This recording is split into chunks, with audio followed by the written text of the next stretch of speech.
Alas 12 na po ng tanghali at One Balita Pilipinas na. New business owner ka ba at gusto mo magkaroon ng magandang relasyon sa iyong empleyado? Nako, alam nyo ba, mahalaga to sa tagumpay ng iyong negosyo. Kaya kung gusto nyo malaman, nako, tapusin mo tong video na ito. Hi there, this is Chinkitan, your pambansang wealth coach. Bakit mahalaga na may maganda tayong employer and employee relationship? Number one, kailangan po maging honest po tayo. Bakit? Kasi kapag nagsisimula ka ng negosyo, mahalaga po yung tinatawag na transparency. Ultimately, people do not care how much you know. People want to know how much you care for them. Kaya kailangan po talaga mag-build tayo ng relationship, hindi lang porket pinapasweldohan natin, okay na. Pangalawa, paano natin magagawa yan? Kailangan maganda po yung employer and employee communication line. Ini-encourage natin ng empleyado na magtanong sa atin, magbigay ng feedback. Huwag kayong matakot na makinig sa suggestion nila. Again, minsan kasi, parang feeling natin, pagka may sinasabi sila, nagre-reklamo sila. Hindi po. Nagbibigay lang sila ng kanilang suggestion and opinion. Kaya nga napakahalaga yung tinatawag na weekly check-in po. Mag-usap po kayo, start of the week, o ano yung mga pinagdaanan, ano yung plano, ano pa pwedeng gawin. At pangatlo, napakahalaga po yung magpakita po tayo ng accomplishment sa kanila. Appreciation po sa mga accomplishment na ginagawa niya. Yung simpleng thank you lang po, pagbibigay pugay, pagbibigay halaga, magbibigay ng konting merienda. Alam mo yung small rewards na yan na mamomotivate ang team mo. At syempre, bilang employer, importante rin ang pag-support sa kanilang career growth. Diba? Yung mag-invest din po tayo sa mga pwede natin gawin. Mag-team building tayo. Or if not, kayo-kayo lang, lumabas kayo after the, let's say, office hours. Or if not, ipa-training nyo po sila kung afford na ng company nyo. And syempre naman, kung gusto mo talagang maging masaya ang buong team, ang pagiging patas po ay mahalaga. Bakit? Siguraduhin ang bawat empleyado ay binibigyan ng pantay na treatment at oportunidad. Iwasan po natin yung mga taong pumapapel, sa sa ating organisasyon. At last but not least, as an employer po, mahalaga na magpakita po tayo ng magandang halimbawa sa ating team. Kung gusto mo maagang pumasok ang iyong team player at mga kasama nyo, dapat ikaw ang pinakauna. Kung gusto mo talagang mag-overtime sila, ikaw din mismo mag-overtime. Kaya nga, ang magandang employer and employee relationship ay susi sa tagumpay sa negosyo. Kung ikaw ay transparent, open-minded, nagbibigay ka ng respeto, diba? At syempre naman, ina-appreciate mo sila. Sana naman nakatulong tong episode na ito. Tatandaan, tamang karunungan, tamang disiplina ang susi sa pagyaman.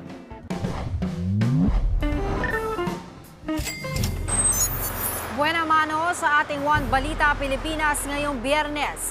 Pag-asa nag-abiso na sa lahat na maghanda. Ang maaliwala sa panahon kasing nararanasan natin ngayon, hindi raw magtatagal. Actually, until April next year, matataas ang probability na madami tayong ulan. Kamara, kinumpirmang bumisita si Vice President Sara Duterte sa naditinin niyang Chief of Staff kahit lampas na sa visiting hours. Pastor Apollo Kibuloy, hiniling na ma-extend ang kanyang medical furlough. Ang dahilan, na-impeksyon daw ang dental implant niya. Lalo ngayong magpapasko, mag-iingat sa manloloko. Babaeng na biktima ng tinatawag na phishing, kalahating milyong piso ang nalimas sa credit card. Sobrang paulit-ulit sa isip na ang tanga-tanga ko. Gilas Pilipinas, inaabangan na ang laban kontra Hong Kong sa linggo matapos ang makasaysayan nilang panalo sa New Zealand kagabi. At sa mga hindi pa rin makamove on sa Queen of Tears, Kim So-hyun, hindi raw muna magiging romantic ang role sa susunod niyang proyekto. Ang interview natin sa kanya, abangan. Balitang mainit-init pa! Yan ang latest sa showbiz sikahan. Ngayong tanghalian, kasalo si Cheryl Cosset. One Balita Pilipinas!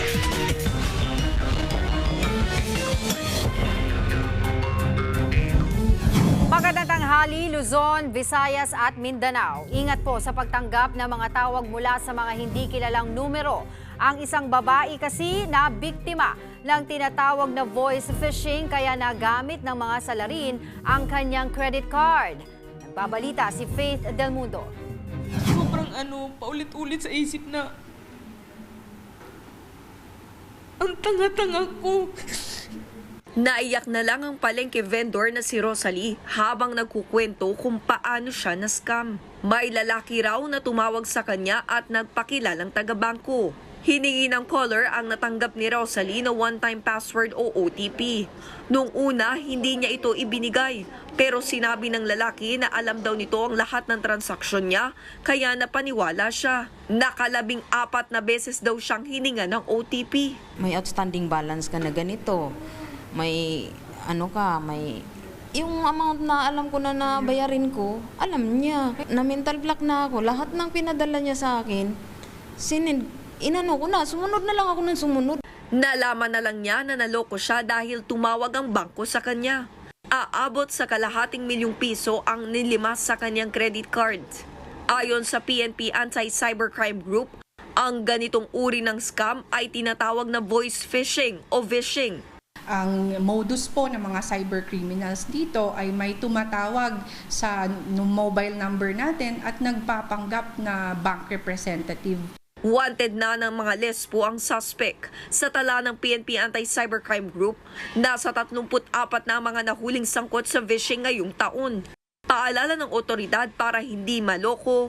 Mas mainam po na mag-verify po tayo dun sa payment service provider or sa bangko po natin or any financial institutions bago po tayo magbigay ng one-time PIN or code man po dyan sa mga nakakausap natin online. Para sa 1PH, Faith Del Mundo, News 5.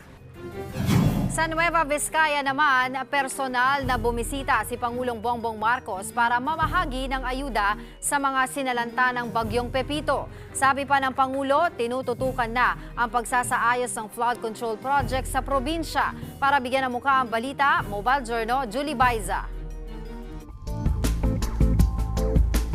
Maagang namahagi ng tulong si Pangulong Bongbong Marcos sa mga residenteng tinamaan ng Bagyong Pepito sa Nueva Vizcaya. Bitbit ng gobyerno ang 1,000 family food packs mula sa DSWD. Ngayon, lahat ng mga nawalan ng bahay o hindi matirahan ng bahay ay kailangan nandito kung nasa evacuation center o kung nandun man sila sa mga bahay na matirahan ng kanilang mga kamag-anak at ng kanilang mga kaibigan, ay kailangan pa rin namin tulungan at mabigyan nitong food pack. Kaya importante na sapat ang aming supply, patuloy ang aming pag-produce nito. Dahil nga, inaalala ko lagi, sa dami ng dumaan na bagyo, sa dami ng mga naging biktima, ay nahirap naman, maubusan tayo dito. Bukod dito, may 5,000 pisong cash assistance din na hinugot sa Assistance to Individuals in Crisis Situation o AICS program. Dahil po, ang nakita namin sa mga disaster response, siyempre, ang una, yung pagkain, ang tubig, lahat yan, mga supply na ganyan, yun ang dapat uunahin. Ngunit, habang pag dumaan ng mga 1 linggo, wala pang 1 linggo, bawat pamilya may sariling pangangailangan na hindi kasama sa food pack, hindi kasama sa medical kit, hindi kasama doon sa mga aming binibigay. Kaya magbibigay kami ng cash para doon sa mga naging biktima para meron silang gamitin para makabili kayo ng inyong mga pangangailangan. Patuloy naman daw ang assessment ng Department of Agriculture sa pinsalang iniwan ng bagyo, maging ang pagtukoy ng local government units sa mga apektadong magsasaka. Nangako ang Pangulo na sa sandaling matanggap ang ulat, magbibigay ang pamahalaan ng abono at punla para sa kanila. Sa kabila naman ng naunang pahayag na kinakapos na ang pondo sa disaster response dahil sa sunod-sunod na bagyo, tiniyak ni PBBM na magtutuloy-tuloy ang tulong sa mga biktima. Hindi po mauubos ito. Huwag kayo mag-alala. Kahit na sunod-sunod yung bagyo, meron naman tayo, kagaya ng aking sinabi, meron naman tayong pagkukuhanan. Bukod sa food packs at cash assistance, tututukan din daw at isasaayos ang plano ng flood control project sa lalawigan. Ito'y para matiyak na kakayanin ito sakaling may sumunod pang bagyo. Nauna ng ininspeksyon ni PBBM ang Bambang Bypass Road kung saan ipinaliwanag ng local officials ang istruktura nito at sitwasyon sa Magat River. Mobile Journal Julie Baiza po, hatid ang mukha ng balita. Wala pang sama ng panahon na namomonitor sa loob at labas ng bansa pero hindi raw pwedeng pakampante dahil posible pa rin ang mga pag-ulan. Para bigyan ng mukha ang balita, Mobile Journal, Francis Orsio. Ilang araw matapos ang epekto ng sunod-sunod na linggong pagdama ng bagyo sa bansa, nakapagpahinga rin tayo mula sa mga sama ng panahon. Sa latest satellite monitoring, wala pa sa ngayon ang nagbabadyang pamumuo ng bagyo. Yun nga lang, pansamantala lang daw ito ayon sa Climatology Division ng PAGASA. Nandyan pa rin kasi ang epekto ng La Nina-like conditions sa bansa. Ibig sabihin, kahit hindi opisyal na magdeklara ng La Nina ang PAGASA, naabot na raw ng Western Pacific Region o ang karagatan malapit sa Pilipinas ang criteria ng La Nina, kung saan may pagtaas ng temperatura ng dagat na hindi pangkaraniwang nangyayari. Kaya naman ramdam na ng bansa ang epekto ng La Nina ngayon. Ang full-blown La Nina kasi ay nangyayari kapag may pag-init sa West Pacific Region ng karagatan na malapit sa Pilipinas, habang may paglamig naman sa katubigan ng Eastern Equatorial Pacific Region. So actually yung La Nina-like condition, even na magkaroon man ng full-blown La Nina sa mga susunod, nakita na natin yung impact ng La Nina-like condition. So ito yung mga sunod-sunod na mga bagyo na very active yung ating tropical Pacific para sa tropical cyclone formation dahil sobrang napakainit ng temperatura na malapit sa atin. Dahil dyan, hanggang ngayon nananatiling nasa alert status ang La Nina monitoring ng PAGASA. Pero magsimula man o hindi ang La Nina, asahang mauulit muli ang nangyaring malalakas na bagyo sa nakalipas na 4 na linggo. Nilinaw din ng PAGASA Climatology na kahit walang bagyong mabuo, posibleng mapalakas pa rin ng umiinit na karagatan ang northeast monsoon o amihan, shear line, low pressure area at iba pang weather systems na magdudulot ng malakas na ulan. Still, mas mataas ang tsansa ng above normal rainfall condition until February and March, actually until April next year, matataas ang probability na madami tayong ulan na kahit papasok tayo dun sa warm and dry season months natin, ay meron pa ding mga pag-uulan yung nakikita natin sa ngayon. Sa pag-aaral naman ni Dr. Jerry Bagtasa, isang atmospheric at climate scientist mula University of the Philippines, Diliman, lumalabas na kahit wala ang La Nina na nagpapainit ng ating karagatan, talaga raw na umiinit na ito dahil sa global warming at climate change. If we look also from decades of data, pataas siya ng pataas. In the next 30 years, the rise in ocean temperature will be even faster compared to the previous 30 years. So ang attribution dito would be greenhouse gases, particularly carbon dioxide. Sabi ng eksperto, may magagawa naman daw tayo para mabawasan ang init ng mundo. Yan ay ang pagbabawasan ng greenhouse emission o polusyon na nalilikha natin.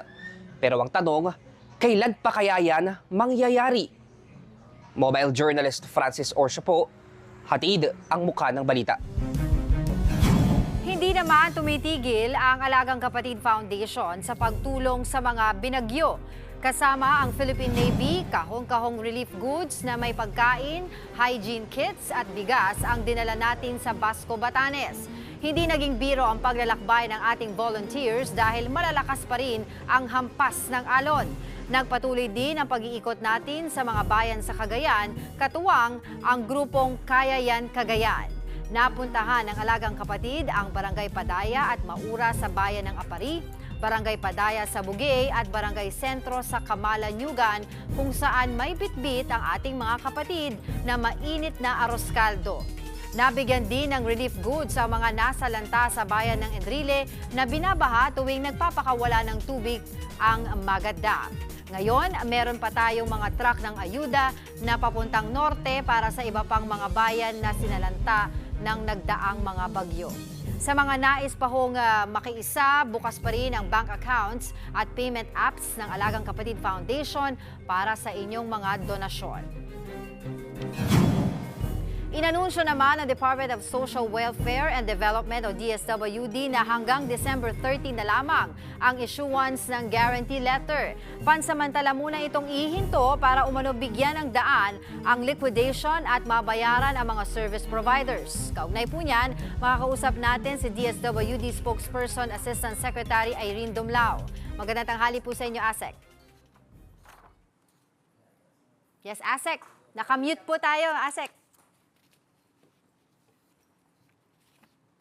Yes, magandang Yun. Angela.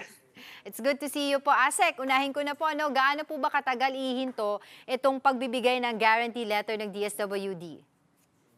Well, batay po doon sa guidance natin sa ating mga field offices, pansamantala po muna natin yung hold, yung pag-process ng mga guarantee letter. It should not be later than December 13.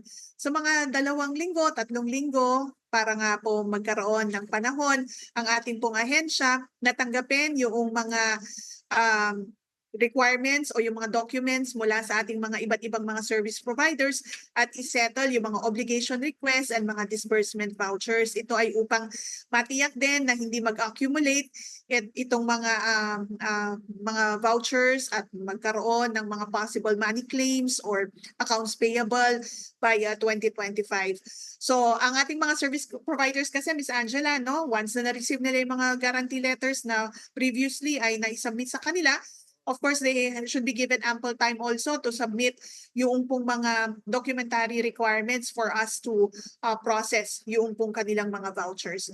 So as our experience in 2024, nakakapag-resume naman na po tayo by the first week or second week of January. So ma-i-resume naman po natin yung issuance ng guarantee letter. But we would like to assure our public, our client, na magpapatuloy naman po yung implementation ng assistance to individuals in crisis situation. Maari naman po kasi na ibigay natin outright cash kapag below 10,000 yung hinihingi ng assistance. But our clients have the option naman po to process yung kanilang pong mga request by January 2025 na when the issuance of guarantee letter resumes. Okay, so malinaw naman po yan, natuloy pa rin naman yung assistance dun sa atin mga kababayan na nangangailangan. Pero paano po yung magiging sistema nito? Yun nga po na nasabi ninyo, yung cash po kapag below 10,000 pwedeng ibigay outright. So aside from that, ano pa po yung mga dapat tandaan ng mga humihingi po ng assistance? Yes, Ms. Angela, napakahalaga po para sa ating mga clients na nagtutungo dito nga po sa satellite offices ng DSWD, SWAN offices, and our field offices and the central office. Mahalaga po pag nagpunta kayo sa aming po mga tanggapan, kumpleto po yung mga requirements na isusumiti po nyo.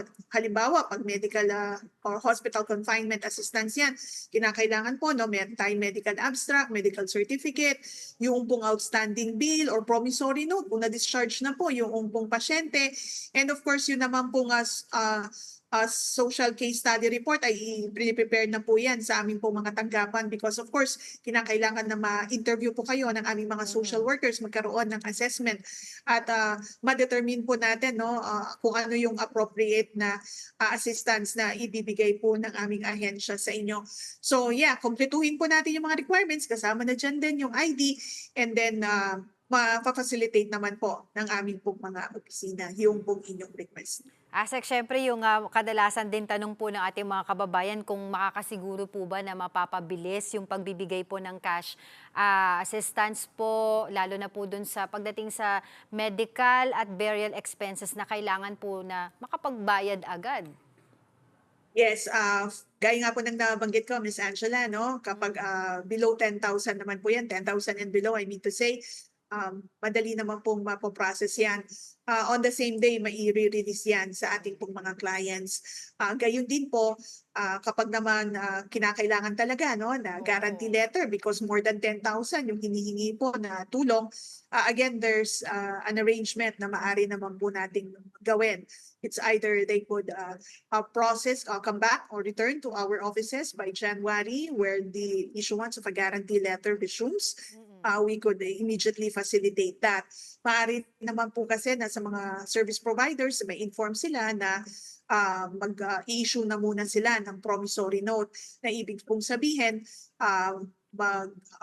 ilalapit nga nila, they could explain naman po na ilalapit nila sa DSWD yung pong natitirang balanse nila or their outstanding balance, I mean to say, and then our partners naman of course will issue a promissory note or they will facilitate the discharge of a patient given na meron naman pong promissory note na isusumite. So on the part of the DSWD, we've also explained this to our service providers so that we could expedite the processing of all claims, of all vouchers that need to be settled within the year. And hopefully that would enable the department to resume by the first week of January. Asek, tanong ko lang din po, linawin ko lang din po kung meron na po kayong target date na iset, no, para po ibalik tong pagbibigay ng guarantee letter mula po sa DSWD. Yes, of course, ang nais natin, Ms. Angela, ay makapag-resume na tayo ng first week of January 2025 for the issuance of a guarantee letter. Again, may mga certain conditions kasi dyan na kinakailangan ma-aproban yung ating General Appropriations Act for 2025, and then magkaroon rin ng masettle na po natin lahat ng mga obligation requests and disbursement vouchers ng iba't iba nating mga service providers. So the earlier that we do it, ay mas maaga rin po tayong makakapag-resume nga sa issuance ng guarantee letter. Nitong January 2024, nakapag-resume po tayo ng issuance ng guarantee letter ng second week of January. Pero as we could meet or resume in the same period. Alright, sige po. Pero as taking this opportunity na rin para kumustahin po namin yung paghahatid po ninyo ng assistance ng mga kapatid po nating na apektuhan po nitong mga sunod-sunod po na bagyo na dumating po sa ating bansa. Okay, para po sa mga naapektuhan ng iba't ibang mga bagyo, from Christine to Leon to Marce, Nika, Ophel, Pepito, ang Department of Social Welfare and Development actually ay nakapag-release na po ng mahigit 2 million family food packs. Now, for those affected by Christine and Leon, more than 1.4 million family food packs have been released to affected regions. Gayun din po para sa mga naapektuhan ng bagyong Marce, Nika, Ophel at Pepito, close to 500,000 family food packs have already been released. And sa kasalukuyan, patuloy pa po tayo nagpapahatid ng mga karagdagang food packs sa iba't ibang lugar sa ating bansa, lalo na po dito sa Bicol region, which was recently affected by Typhoon Pepito, particularly Catanduanes, Camarines Sur. Kung kaya nga po, meron pa po tayong mga karagdagang food packs na nagtutungo sa lugar na yan. A few days back, dumating na po via Philippine Air Force chopper yung mga karagdagang food packs dyan sa Calaguas Island sa Catanduanes. Ngayon din po dumating yung mga karagdagang 35,000 food packs na lulan naman ng Philippine Coast Guard vessel dyan rin sa Virac, Catanduanes. Gayon din po patuloy pa tayo nagpapahatid ng mga family food packs sa Cagayan Valley. In fact, almost 300,000 family food packs have already reached that particular region. But as we speak nga po, meron pa po tayong mga pinapadala dyan po sa Cagayan Province and sa Isabela and Nueva Vizcaya. Asek, yung inaantay po natin supposedly na release from DBM, Department of Budget and Management, na 875 million para po sa inyong ahensya, na-release na po ba yun? That's correct, Ms. Angela. Last week, we received a replenishment of our Quick Response Fund in the amount of 875 million pesos. At yun nga po ay ginamit ng DSWD para po sa pag-procure ng additional welfare goods o yung mga raw materials na ginagamit po natin in the production of our family food packs. A certain portion of that amount was also used para naman sa pag-drawdown ng mga additional pre-pack items from our existing framework agreements with private manufacturers or retailers. So na-complement yung mga food packs na pinoproduce natin. And these are currently delivered doon sa ating mga major warehouses or production hubs.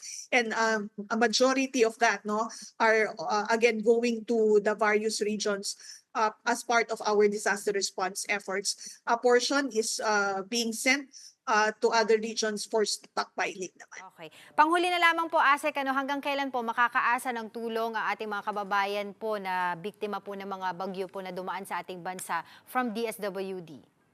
Yes, based on our plotting, matatapos po ang DSWD by this weekend or early next week. In our disaster response efforts. Ibig pong sabihin, dahil nga augmentation support si DSWD sa mga iba't ibang local government units, by that time, tapos na po tayo in fulfilling all of the requests for augmentation ng mga local government units. But as you see, the local government units are still in the process of distributing these goods to their constituents.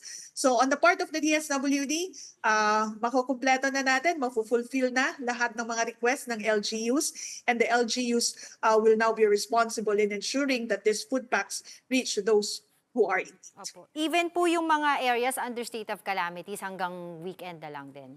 Tama po. Well, for the family food packs, Miss Angela, no, because this is the response phase. As we enter the early recovery phase, ibig sabihin may mga additional interventions na po tayo na ipapahatid. With the declaration of state of calamity in most areas affected by the recent typhoons, and since may mga ibang trigger mechanisms na, like nag-open na yung markets in those areas, we can infuse additional interventions like cash for work or emergency cash transfer. So kapag may mga proposals na po, no, may request na ang ibang mga LGUs for additional interventions, then we could implement these programs na nabanggit ko. Alright, maraming salamat po sa inyong oras, ASEC Irene Dumblao ng DSWD. Samantala, nananawagan naman po ng tulong ang pamilya ng isang sanggol na tinubuan ng bukol sa baga. Hirap huminga ang pasyente dahil napuno na ng nana ang kanyang baga. Para bigyan ng mukha ang balita, Mobile Journal, Yeda Pascual. Isang sanggol sa Pandacan, Maynila ang nakitaan ng bukol sa baga na puno ng nana. Sa mga nanonood, pasintabi po dahil maselan ang inyong mga makikita.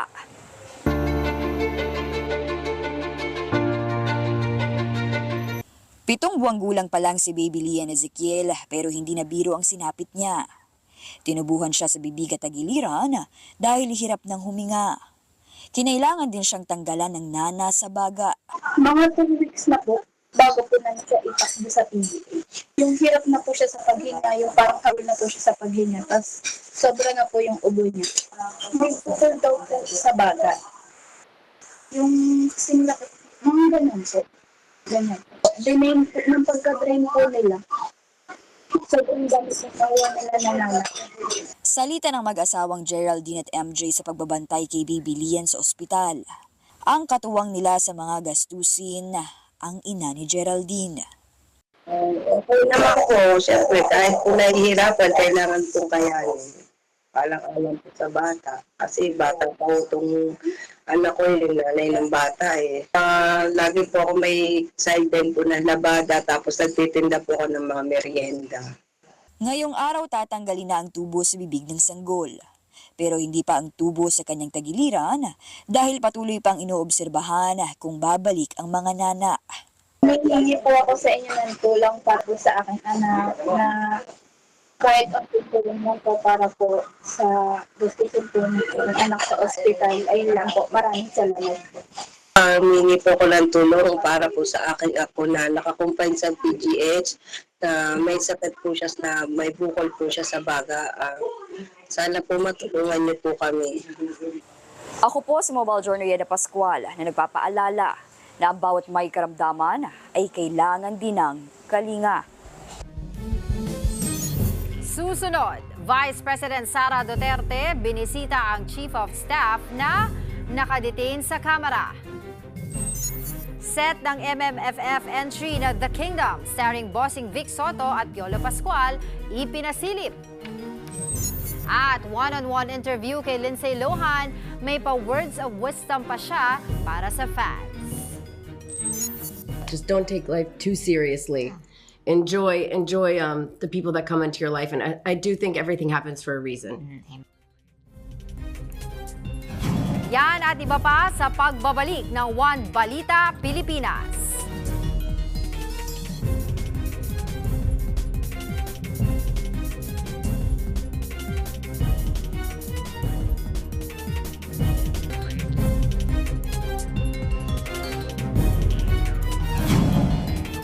Ngayon, panahon ng bilihan ng pamasko, usong-uso pa rin ang mga personalized mugs. Pero ingat ha mga kapatid, dahil may mga itinitindang ganito na nakitaan ng delikadong chemical na lead. Magbabalita si Ian Suyu. Agaw pansin dahil sa iba't ibang kulay at pwede pang lagyan ng mukha, pangalan o logo. Ito ang mga colored at personalized mugs. Sa Divisoria, mula 50 hanggang 65 pesos ang kada piraso nito. Mura, kaya usong-usong pangregalo ngayong Pasko. Nakaugalian na rin kasi puro mag yung mga binibigay ngayon, lalo na pag sa mga Christmas party. Ramdam din ng mga nagtitinda ang unti-unting pagdami ng mga bumibili. May-expect din namin pagpasok ng December, ng mga ganyan, magkaroon na sana, bentahan natin, maganda na. Pero babala ng environmental group na Ban Toxics, hindi lahat ng colorful at personalized mugs ligtas gamitin. Nung sinuri kasi natin ito, gamit yung isang device na kung saan ito ay nakaka-detect ng anumang chemicals, nakitaan natin ito ng napakatataas na lead content at maging ng cadmium. Ang lead ay isang toxic at nakakalasong kemikal na posibleng magdulot ng brain damage at intellectual disability sa tao. Habang ang cadmium naman, delikado sa kidney o bato at sa respiratory organs ng tao na maaari ring maging sanhi ng cancer. Ayon sa grupo, karamihan sa mga mug na may chemical ay binebenta sa Divisoria at Carriedo sa Maynila at maging sa Quezon City. Pero hirit ng mga nagtitinda. Yung sa mug, Oo. siyempre hugasan mo. Hugasan mo naman yung paggagamitin, di ba?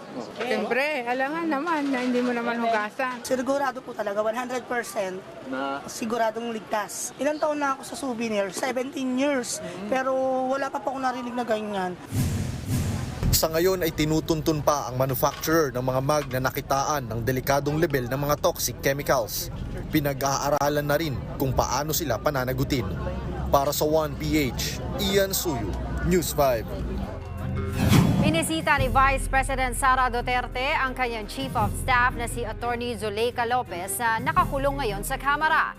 Alas 8 kagabi nang dumating sa batasan si Vice President Sara para kausapin si Lopez. Hindi raw ito umuwi at nagpalipas sa magdamag sa opisina ng kanyang kapatid na si Davao Congressman Paulo Duterte. Ayon kay House Secretary General Reginald Velasco, wala sa rules na payagan ng sino mang bisita sa Kamara kapag lampas na sa visiting hours. Pero pinagbigyan si VP Sara bilang courtesy. Nakadetain ngayon ang Chief of Staff ng Vice Presidente matapos ipakontempt ng mga mambabatas sa kasagsagan ng pagdinig sa confidential funds ni Duterte. Kahit kababalik lamang sa PNP Custodial Center sa Camp Crame, pinayagan ulit ng Korte sa Pasig ang hiling na extension sa kanyang medical furlough ni Pastor Apollo Kibuloy. Ayon sa kampo ng pastor, ibabalik siya sa Philippine Heart Center bukas at 5 araw siyang mamamalagi roon hanggang Miyerkules. Ito ay para gamutin ang impeksyon niya sa panga dahil nagkaroon daw ng komplikasyon sa kanyang dental implants.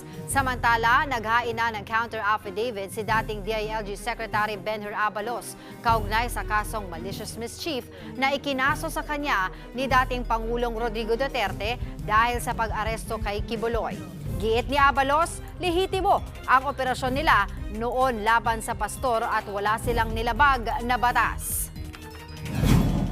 Samantala, wala pa ring ideya ang pamahalaan kung nag-request nga ba ng political asylum si retired Police Colonel Royina Garma sa Amerika. Lumutang ang bali-balitang humihiling ng proteksyon si Garma sa Amerika matapos siyang arestuhin doon ng mga otoridad. Lumapag kasi siya sa California na kanselado na pala ang kanyang US visa. Ayon naman sa Philippine Embassy sa Washington, wala silang natatanggap na impormasyon mula sa US government tungkol dito. Kung totoo man daw na humiling si Garma ng asylum sa Amerika, dapat patunayan niya muna na nanganganib ang kanyang buhay dahil sa isyong politikal dito sa bansa. Bago umalis, matatanda ang isiniwalat ni Garma sa Kamara ang umano'y Davao Death Squad at reward system sa war on drugs ni dating Pangulong Duterte. Na-detain pa siya bago lumipad pa Amerika. Patay naman sa pamamaril ang magkapatid na Pinay at kanilang mga nobyo sa California, USA. Ang bahay ng mga biktima sinunog din ng hindi pa nakikilalang salarin. Magbabalita si Rainiel Pawid. Bangkay na ng matagpuan ng magkapatid na Christine Asaka at Christine Makindang sa kanilang bahay sa Southern California sa Amerika Sabado ng madaling araw.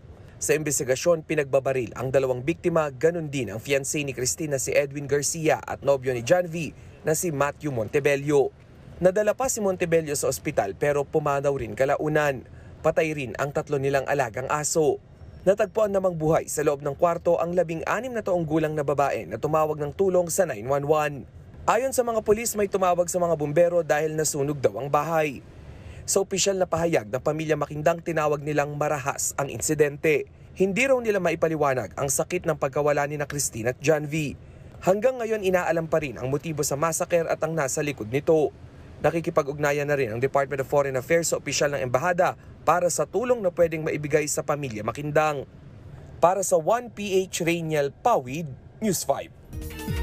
Nananawagan naman ng tulong ang isang lalaking may cancer sa pantog. Posible raw na nakuha niya ang sakit dahil sa lakas sa manigarilyo at madalas na pagpipigil ng ihi.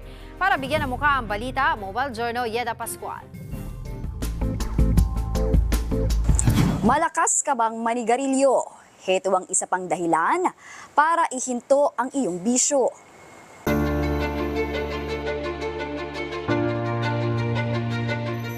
May dugo kung umihi ang 66 anyos na si Tatay Nestor Pasha mula Quezon.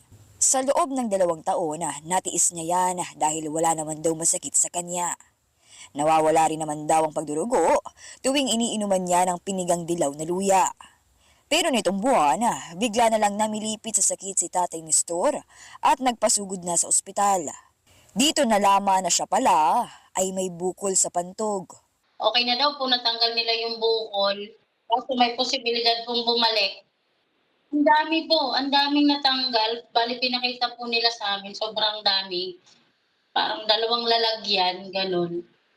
Ang bukol sa pantog ni Tatay Nestor, cancer na pala. Malakas daw kasi siyang manigarilyo at nagpipigil pa ng ihi.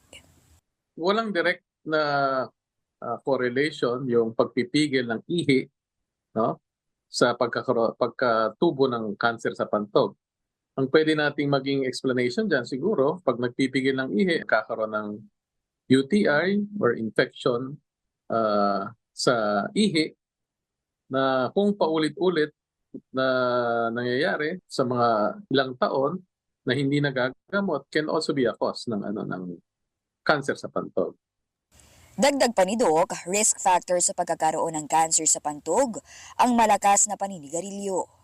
Ang sintomas ay pag-ihi ng dugo ng hindi nararamdaman o hindi masakit. Minsan namumuo yung dugo at kadalasan bumabara doon sa daanan ng ihi. Kaya nahihirapan din umihi yung pasyente. Tatanggalin yung buong pantog at gagawa ng panibagong pantog na galing sa bituka. Paalala ni Doc, huwag na idaan sa mga DIY na halamang gamot dahil imbis na mapabuti ay baka mas mapalala pa. Itong mga bukol na ganito, no, pag maagang na-detect, kayang lunasan kung may nakita na may blood sa urine, huwag niyong pag walang bahala, lalong-lalo na kung hindi masakit. No? Huwag matakot magpa-check up sa mga doctors sa gano'n na hindi na lumala at magawa ng remedyo agad.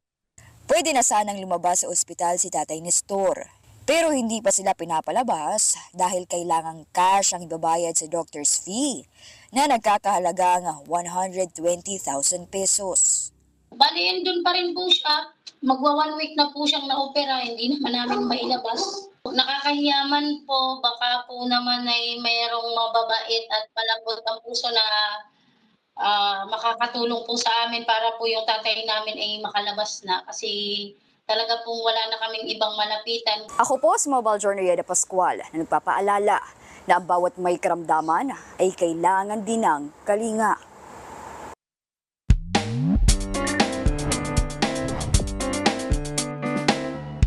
Magandang tanghali mga kapatid. Word of the year daw ang salitang manifest. Ayon sa Cambridge Dictionary, ang ibig sabihin ng salitang manifest ay yung kung anong inihahayag mo para magkatotoo. Ikaw, anong minamanifest mo kapatid? Tara samahan niyo ako at magtatanong tayo dito.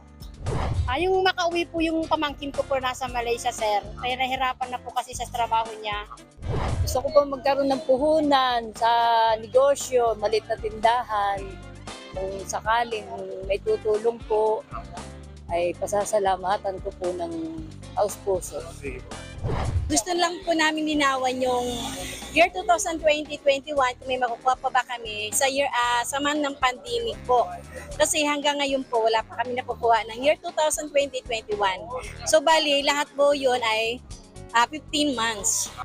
Gusto kong mangyari, gusto kong makita si yung mga Dapper Cats, lalo na po si Tito Sen and Joey Soto. Tsaka lahat ng Dapper Cats. Ako ang inyong hari ng bayan, ang tunay at nag-iisang pantanggal umay sa pananghalian.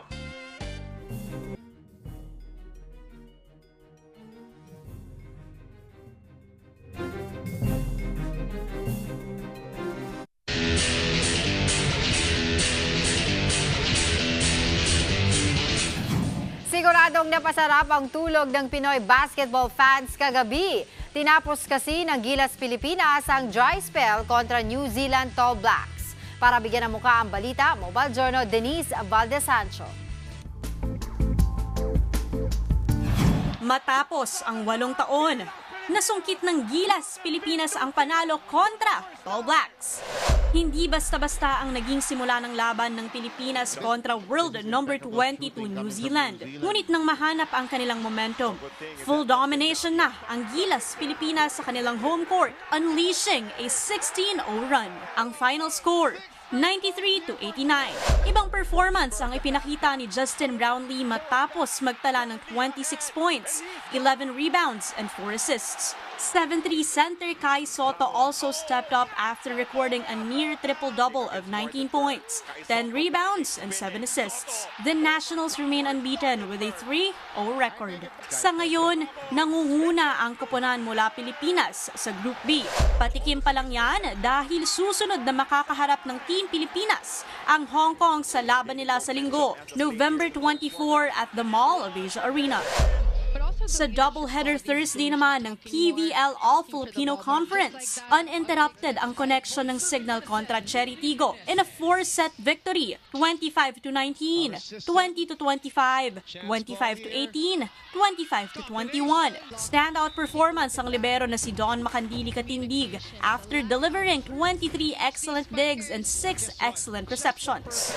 Siyempre proud ako sa teammates ko kasi kung ano yung pinaghihirapan talaga namin sa training na overcome yung pressure lalo na sa NBA. Talagang nagta-translate na sa court. Sa tapatan ng Capital One Solar Spikers at Chocomucho Flying Titans, muling nag-uwi ng panalo ang Flying Titans in a nail-biting 4-setter match, 25-20, 26-24, 28-26, 25-9, marking their second consecutive win. Bigumang makuha ang ikatlong set. Bumawi naman ang Flying Titans sa ika-4 with their biggest lead at 24-7. Bumida para sa Chocomucho si Cici Rondina, who scored 23 points of 17 attacks, 4 blocks, and 2 aces. Personally, nag-suffer din ako sa knees ko. Pero ayun, wino-work ko na makabalik agad.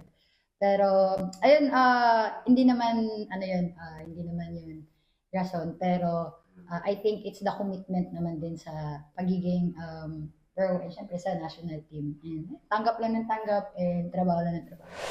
Sunod na makakaharap ng Flying Titans ang Signal HD Spikers this November 28 sa PhilSports Arena Pasig. Mobile Journal Denise Valdesancho po, hatid ang mukha ng balita.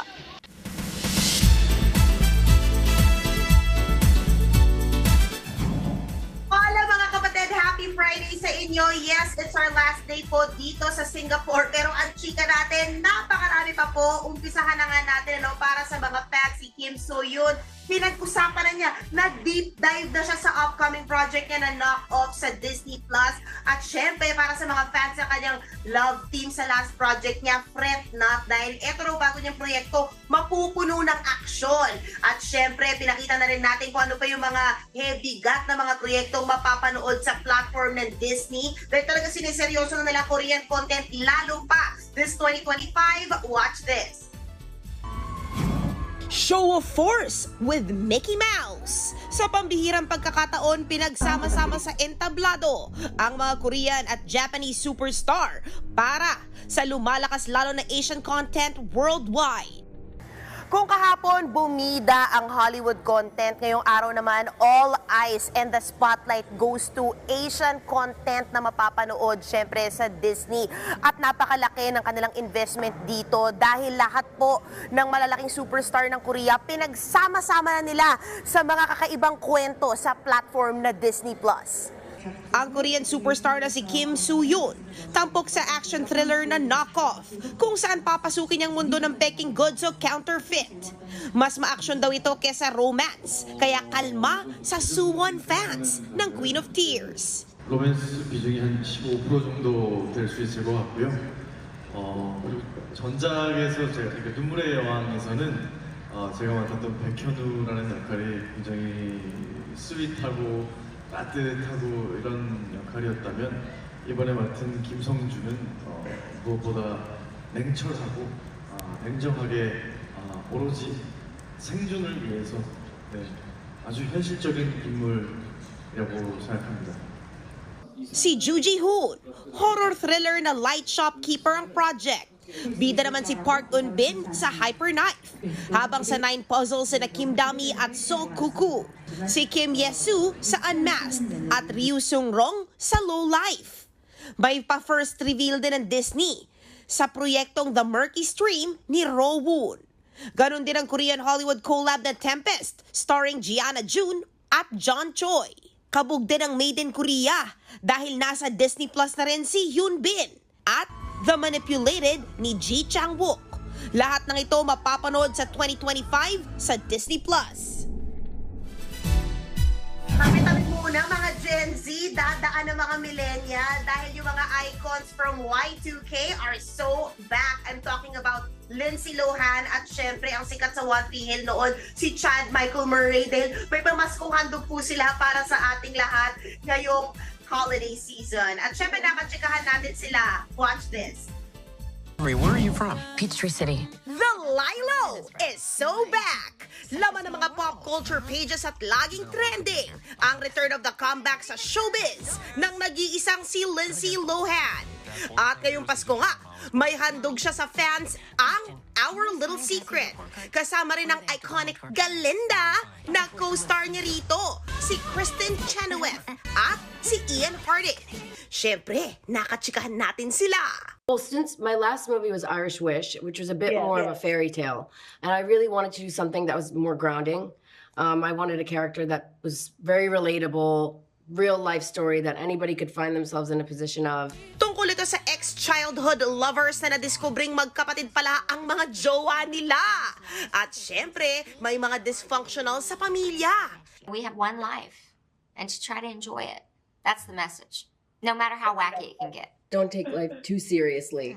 Enjoy the people that come into your life, and I do think everything happens for a reason. My gosh, ano naman ito?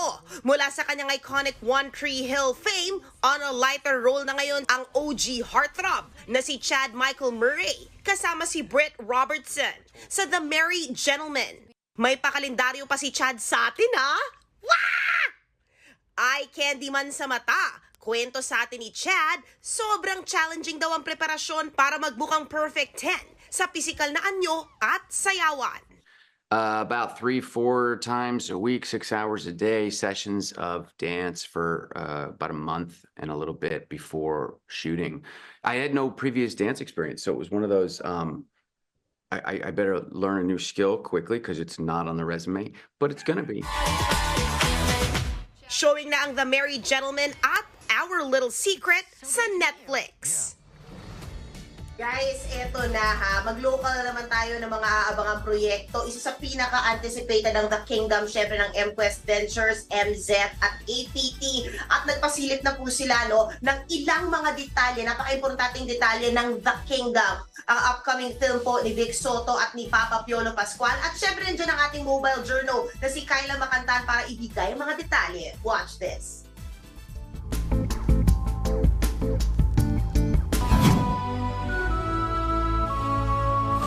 What if Itong malaking katanungan ay ikot sa isa sa pinakamalaking pelikula ngayong taon ng Metro Manila Film Festival, ang The Kingdom. Pagbibidahan ito ng nagbabalik MMFF after 5 years, Bossing Vic Soto at ang nag-iisang Papa P, Piolo Pascual. Kwento ito ng modernong Pilipinas na hindi kailanman na-colonize. Ipinasilip ng team ang isa sa kanilang set na made from scratch. Debakal at semento ito kaya talagang madadala ka sa setting kahit wala pang eksena. Ang production staff ng pelikula, proud ay binahaging 3 araw lang ang itinagal ng pagbuo nila rito. Pero kahit ganon, well-researched and well-thought-out daw ito para realistic at efficient.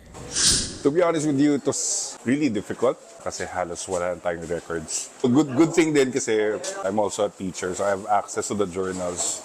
And at the same time, we had historians, na consultants. Mas nandun ako sa saan yung pinakahuling account of our history. Doon tayo mag-branch out.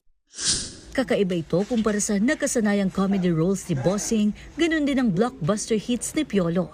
Katarungan, pagkakaisa at pamana ang sentro ng pelikula na produced by MCOS Ventures, APT Entertainment at MZ Television Productions. Maging ang mga tao sa likod ng kamera, sinabing marami silang natutunan sa pagbuo nito. Wow, I never realized how much history ang hindi itinuro sa atin during our primary years or our formative years. So dito ko lang din nalaman na Lacandula and his family actually united the barangays in Luzon and so forth and so on. Pahapyaw pa lang ito ng mga dapat abangan sa The Kingdom. Kaya mga kapatid, huwag na huwag ito palalagpasin sa darating na Pasko. Mobile Journal, Kayla Makantan, hatid ang mukha ng balita.